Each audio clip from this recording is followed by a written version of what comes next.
Film രാഗ സീരീസിൽ നമ്മൾ ചർച്ച ചെയ്യാൻ പോകുന്നത് രവീന്ദ്രൻ മാഷിന്റെ അതിഗംഭീരമായിട്ടുള്ള അൺബിലീവബിൾ കോമ്പോസിഷൻ ആയിട്ടുള്ള ദേവസഭാതൽ എന്ന് പറഞ്ഞ പാട്ടിനെ പറ്റിയിട്ടാണ്. പാട്ട് ആരംഭിക്കുന്നത് ഹിന്ദോള രാഗം ആലാപ്പെടുത്തിട്ടാണ്.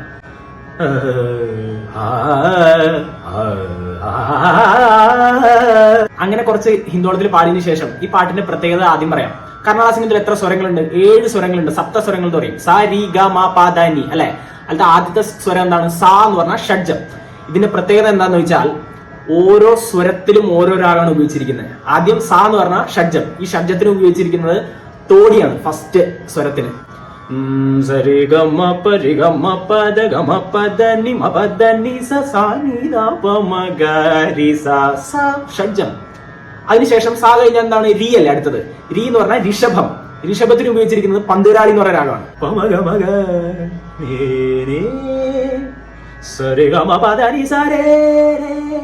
ഋഷഭം.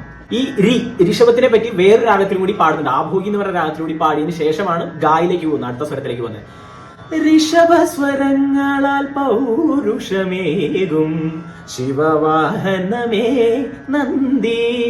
2 സ്വരം കഴിഞ്ഞു. സായും കഴിഞ്ഞു, രീയും കഴിഞ്ഞു. ഇനി അടുത്ത എന്താണ്? ഗായാണ്. ഗാ എന്ന് പറഞ്ഞാൽ ഗാന്ധാരം.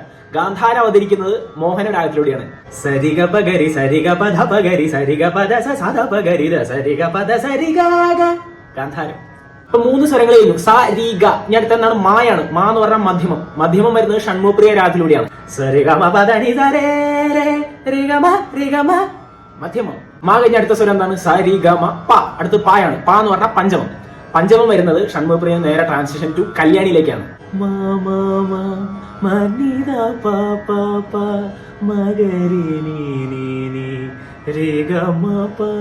പഞ്ചമം. പ കഴിഞ്ഞ അടുത്ത സ്വരം എന്താണ്? ധായാണ്. ധ എന്ന് പറഞ്ഞാൽ ദൈവതം. ദൈവത്തെ കുറിച്ച് പാടുന്നതും ഈ കല്യാണ രാഗത്തിൽ തന്നെ, നമ്മളിപ്പോ പാടിയ സെയിം രാഗത്തിൽ തന്നെയാണ്. മേഘരാഗങ്ങളെ തൊട്ടുണരുന്നതാമണ്ടൂകമന്ത്രം ദൈവതം.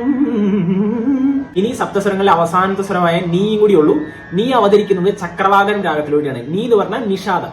സരിഗമ പദനിസ ധനിസ പദനിസ മപദനിസ ഗമ പദനീനി നിഷാദം. ഇപ്പൊ 7 സ്വരങ്ങളെ പറ്റി നമ്മൾ പാടിക്കുന്നു. സപ്തസ്വരങ്ങളെ പറ്റി നമ്മൾ പാടിക്കഴിഞ്ഞു.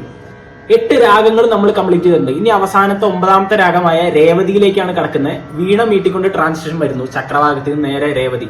അവിടുന്ന് ജതിയിലേക്കാണ് ആദ്യം പോകുന്നത്. അതിനുശേഷം ആനന്ദം അനന്താനന്ദം. അതിനുശേഷം സ്വരം വരുന്നു. അതിനുശേഷം പാട്ട് അവസാനിക്കുന്നു. എന്തൊരു പാട്ടാണ് ഇതൊക്കെ! ഇതിന്റെ പിന്നെ പ്രവർത്തിച്ച എല്ലാവർക്കും എന്റെ താങ്ക് യു.